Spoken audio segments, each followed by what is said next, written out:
नमस्कार। सुलेख कहानियाँ में आपका बहुत बहुत स्वागत है। आज प्रस्तुत है रविंद्रनाथ ठाकुर द्वारा लिखी हुई कहानी पोस्टमास्टर। काम शुरू करते ही पहल पोस्टमास्टर को उलापुर गांव आना पड़ा। गांव बहुत साधारण था। गांव के पास ही एक नील कोठी थी, इसलिए कोठी के स्वामी ने बहुत कोशिश करके एक नया पोस्ट ऑफिस खुलवाया था। हमारे पोस्टमास्टर कलकत्ता के थे। पानी से निकलकर सूखे में डाल देने से मछली की जो दशा होती है, वही दशा इस बड़े गांव में आकर इन पोस्टमास्टर की हुई। एक अंधेरी आटचाला में उनका ऑफिस था। पास ही काई से घिरा एक तालाब था, जिसके चारों ओर जंगल था। कोठी में गुमाश्ते वगैरह जितने भी कर्मचारी थे, उन्हें अक्सर फुर्सत नहीं रहती थी। ना वे शिष्ट जनों से मिलने जुलने के योग्य ही थे। खास तौर से कलकत्ता के बाबू ठीक तरह से मिलना जुलना नहीं जानते। नई जगह में पहुंचकर वे या तो उद्वत हो जाते हैं या अप्रतिभ, इसलिए स्थानीय लोगों से उनका मेलजोल नहीं हो पाता। इधर काम भी ज्यादा नहीं था। कभी कभी एक आध कविता लिखने की कोशिश करते, उनमें इस प्रकार के भाव व्यक्त करते जैसे दिन भर तरु पल्लवों का कंपन और आकाश के बादल देखते देखते जीवन बड़े सुख से कट जाता है। लेकिन अंतर्यामी जानते हैं कि यदि अलिफ लैला का कोई दैत्य आकर एक ही रात में तरु पल्लव समेत इन सारे पेड़ पौधों को काटकर पक्का रास्ता तैयार कर देता और पंक्तिबद्ध अट्टालिकाओं द्वारा बादलों को दृष्टि से ओझल कर देता, तो ये मृत प्राय भद्र वंशधर नवीन जीवन लाभ कर लेता। पोस्टमास्टर को बहुत कम तनख्वाह मिलती थी। अपने हाथों बनाकर खाना पड़ता और गांव की एक मात्र पितृहीन अनाथ बालिका इनका कामकाज कर देती थी। उसको थोड़ा बहुत खाना मिल जाता। लड़की का नाम था रतन, उम्र 12-13। उसके विवाह की कोई विशेष संभावना नहीं दिखाई देती थी। शाम को जब गांव की गौशाला से कुंडलाकार धुआं उठता, झाड़ियों में झिंगुर बोलते, दूर के गांव में पियक्कड़ बाउलों का दल ढोल करताल बजाकर ऊंचे स्वर में गीत छेड़ देता, तब अंदर बरामदे में अकेले बैठे बैठे वृक्षों का कंपन देखकर कवि हृदय में भी ईषत हथकंप होने लगता। तब कमरे के कोने में एक टिमटिमाता हुआ दिया जलाकर पोस्टमास्टर आवाज लगाते, रतन। रतन दरवाजे पर बैठी इसी आवाज की प्रतीक्षा करती रहती, लेकिन पहली आवाज पर ही अंदर ना आती। वहीं से कहती, क्या है बाबू, किस लिए बुला रहे हो? पोस्टमास्टर, तू क्या कर रही है? रतन, बस चूल्हा जलाने ही जा रही हूँ रसोई घर में। पोस्टमास्टर, तेरा रसोई का काम पीछे हो जाएगा, पहले हुक्का भर ला। थोड़ी देर में अपने गाल फुलाए चिलम में फूंक मारती मारती रतन भीतर आती। उसके हाथ से हुक्का लेकर पोस्टमास्टर चट से पूछ बैठते, अच्छा रतन, तुझे अपनी माँ की याद है? बड़ी लंबी बातें हैं, बहुत सी याद है, बहुत सी याद भी नहीं। माँ की अपेक्षा पिता उसको अधिक प्यार करते थे। पिता की उसे थोड़ी थोड़ी याद है। दिन भर मेहनत करके उसके पिता शाम को घर लौटते। भाग्य से उन्हीं में से 2-1 शामों की याद उसके मन में चित्र के समान अंकित है। उन्हीं की बात करते करते धीरे धीरे रतन पोस्टमास्टर के पास ही जमीन पर बैठ जाती। उसे ध्यान आता, उसका एक भाई था। बहुत दिन पहले बरसात में एक दिन तालाब के किनारे दोनों ने मिलकर पेड़ की टूटी हुई टहनी की बंसी बनाकर झूठ मूठ मछली पकड़ने का खेल खेला था। अनेक महत्वपूर्ण घटनाओं की अपेक्षा इस बात की याद उसे अधिक आती। इस तरह बातें करते करते कभी कभी काफी रात हो जाती। तब आलस के मारे पोस्टमास्टर को खाना बनाने की इच्छा ना होती। सवेरे की बासी तरकारी रहती और रतन झटपट चूल्हा जलाकर कुछ रोटियां सेक लेती। उन्हीं से दोनों के रात्रि भोजन का काम चल जाता। कभी कभी शाम को उस बृहद आटचाला के एक कोने में ऑफिस की काठ की कुर्सी पर बैठे बैठे पोस्टमास्टर भी अपने घर की बात चलाते। छोटे भाई की बात, माँ और दीदी की बात, प्रवास में एकांत कमरे में बैठकर जिन लोगों के लिए हृदय कातर हो उठता उनकी बात, जो बातें उनके मन में बार बार उदय होती रहती, पर जो नील कोठी के गुमाश्तों के सामने किसी भी तरह नहीं उठाई जा सकती थी। उन्हीं बातों को वो उस अनपढ़ नन्ही बालिका से कहते। उन्हें बिल्कुल संकोच ना लगता। अंत में ऐसा हुआ कि बालिका बातचीत करते समय उनके घर वालों को चिर परिचितों के समान खुद भी माँ, दीदी, दादा कहने लगी। यहाँ तक कि अपने नन्हे से हृदय पट पर उसने उनकी काल्पनिक मूर्ति भी चित्रित कर ली थी। एक दिन बरसात की दोपहर में बादल छट गए थे और हल्का सा ताप लिए सुकोमल हवा चल रही थी। धूप में नहाई घास से और पेड़ पौधों से एक प्रकार की गंध निकल रही थी। ऐसा लगता था मानो क्लांत धरती का उष्ण निश्वास अंगों को छू रहा हो, और ना जाने कहाँ का एक हठी पक्षी दोपहर भर प्रकृति के दरबार में लगातार एक लय से अत्यंत करुण स्वर में अपनी नालिश दोहरा रहा था। उस दिन पोस्टमास्टर के हाथ खाली थे।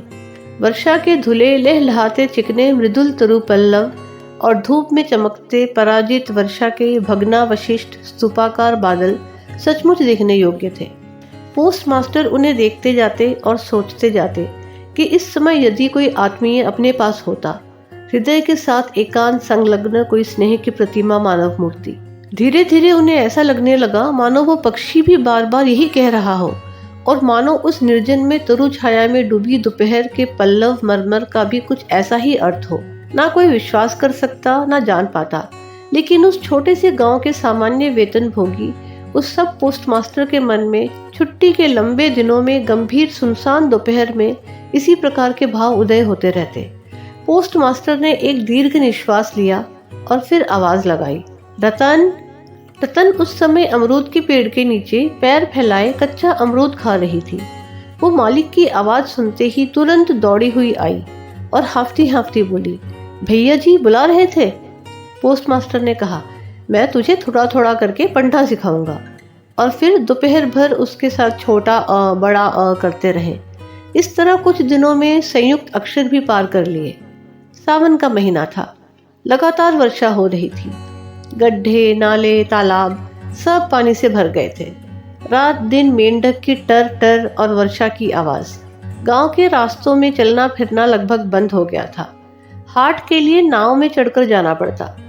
एक दिन सवेरे से ही बादल खूब घिरे हुए थे। पोस्टमास्टर की शिष्या बड़ी देर से दरवाजे के पास बैठी प्रतीक्षा कर रही थी, लेकिन और दिनों की तरह जब यथा समय उसकी बुलावट ना हुई तो खुद किताबों का थैला लिए धीरे धीरे भीतर आई। देखा पोस्टमास्टर अपनी खटिया पर लेटे हुए हैं। ये सोचकर कि वे आराम कर रहे हैं, वो चुपचाप फिर बाहर जाने लगी।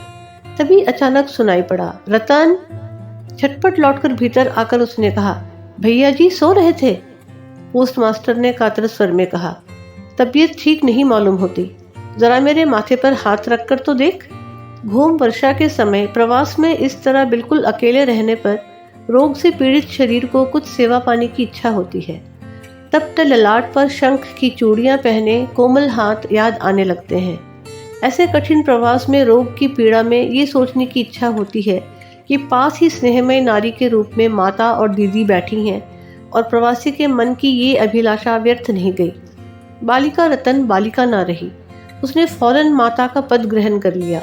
वो जाकर वैद्य को बुला लाई, यथा समय गोली खिलाई, सारी रात सिराहने बैठी रही, अपने हाथों पथ्य तैयार किया और सैकड़ों बार पूछती रही, भैया जी कुछ आराम है क्या? बहुत दिनों बाद पोस्टमास्टर जब रोग शैया छोड़कर उठे तो उनका शरीर दुर्बल हो गया था। उन्होंने मन में तय किया, अब और नहीं, जैसे भी हो अब यहाँ से बदली करानी चाहिए। अपनी अस्वस्थता का उल्लेख करते हुए उन्होंने उसी समय अधिकारियों के पास बदली के लिए कलकत्ता दरख्वास्त भेज दी। रोगी की सेवा से छुट्टी पाकर रतन ने दरवाजे के बाहर फिर अपने स्थान पर अधिकार जमा लिया, लेकिन अब पहले की तरह उसकी बुलावट नहीं होती। वो बीच बीच में झांक कर देखती।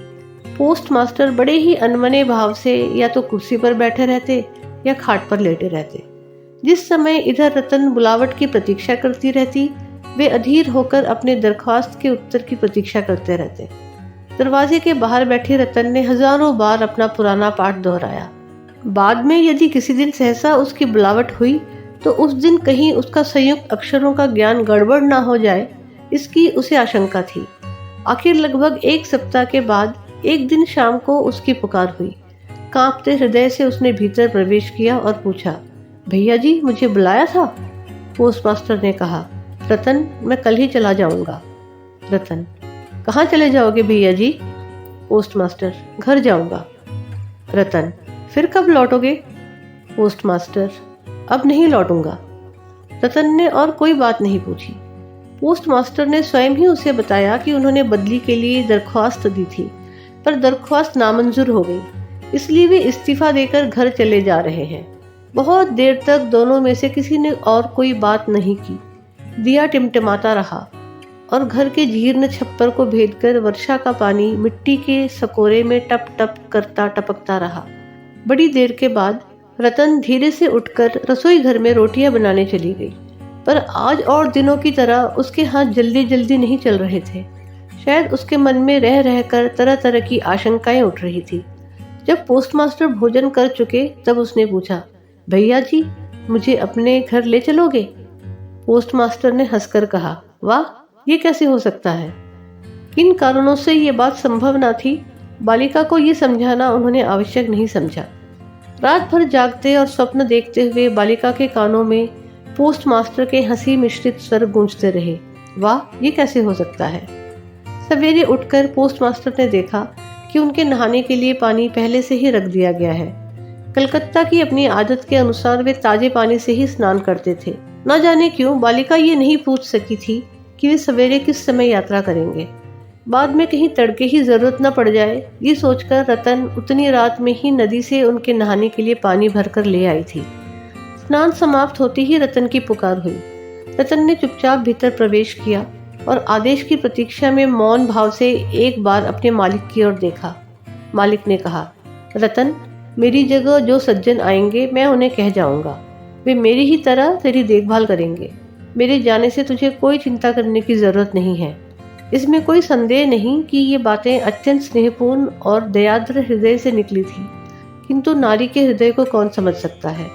रतन इसके पहले बहुत बार अपने मालिकों के हाथों अपना तिरस्कार चुपचाप सहन कर चुकी थी, लेकिन इस कोमल बात को वो सहन ना कर पाई।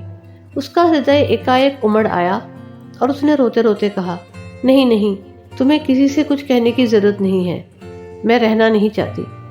पोस्टमास्टर ने रतन का ऐसा व्यवहार पहले कभी नहीं देखा था, इसलिए वे अवाक रह गए। नया पोस्टमास्टर आया। उसको सारा चार्ज सौंपने के बाद पुराने पोस्टमास्टर चलने को तैयार हुए। चलते चलते रतन को बुलाकर बोले, रतन, तुझे मैं कभी कुछ न दे सका, आज जाते समय कुछ दिए जा रहा हूँ। इससे कुछ दिन तेरा काम चल जाएगा। तनख्वाह में जो रुपए मिले थे उसमें से राह खर्च के लिए कुछ बचा लेने के बाद उन्होंने बाकी रुपए जेब से निकाले। ये देखकर रतन धूल में लौटकर उनके पैरों से लिपटकर बोली, भैया जी, मैं तुम्हारे पैरों पड़ती हूँ, मेरे लिए किसी को कोई चिंता करने की जरूरत नहीं। और ये कहते कहते वो तुरंत वहां से भाग गई। भूतपूर्व पोस्टमास्टर दीर्घ निश्वास लेकर हाथ में कारपेट का बैग लटकाए, कंधे पर छाता रखे, कुली के सिर पर नीली सफेद धारियों से चित्रित टिन की पेटी रखवाकर धीरे धीरे नाव की ओर चल दिए। जब वे नौका पर सवार हो गए और नाव चल पड़ी, वर्षा से उमड़ी नदी धरती की छलछलाती अश्रुधारा के समान चारों ओर छलछल करने लगी। तब वे अपने हृदय में एक तीव्र व्यथा अनुभव करने लगे। एक साधारण ग्रामीण बालिका के करुण मुख का चित्र मानो विश्वव्यापी बृहत अव्यक्त मर्म व्यथा प्रकट करने लग गया। एक बार बड़े जोर से उनकी इच्छा हुई कि लौट जाएं और जगत की गोद से वंचित उस अनाथिनी को साथ ले चलें, लेकिन जब तक पाल में हवा भर गई थी, वर्षा का प्रवाह और भी तेज हो गया था। गांव को पार कर चुकने के बाद नदी किनारे का शमशान दिखाई दे रहा था और नदी की धारा के साथ बढ़ते हुए पथिक के उदास हृदय में ये सत्य उदित हो रहा था, जीवन में ना जाने कितना वियोग है, कितना मरण है, लौटने से क्या लाभ, संसार में कौन किसका है। लेकिन रतन के हृदय में किसी भी सत्य का उदय नहीं हुआ। वो उस पोस्ट ऑफिस के चारों ओर चुपचाप आंसू बहाती चक्कर काटती रही। शायद उसके मन में हल्की सी आशा जीवित थी कि हो सकता है भैया जी लौट आए। आशा के इसी बंधन से बंधी वो किसी भी तरह दूर नहीं जा पा रही थी। हाय रे बुद्धिहीन मानव हृदय, तेरी भ्रांति किसी भी तरह नहीं मिटती। युक्ति शास्त्र का तर्क बड़ी देर बाद मस्तिष्क में प्रवेश करता है। प्रबल से प्रबल प्रमाण पर भी अविश्वास करके मिथ्या आशा को अपनी दोनों बाहों में जकड़कर तू भरसक छाती से चिपकाए रहता है। अंत में एक दिन सारी नाड़ियां काटकर हृदय का सारा रक्त चूसकर वो निकल भागती है। तब होश आते ही मन किसी दूसरी भ्रांति के जाल में बंध जाने के लिए व्याकुल हो उठता है। उम्मीद है आपको ये कहानी अच्छी लगी। ऐसी ही और कहानियाँ सुनना चाहते हैं तो इस चैनल को सब्सक्राइब करना ना भूलें। धन्यवाद।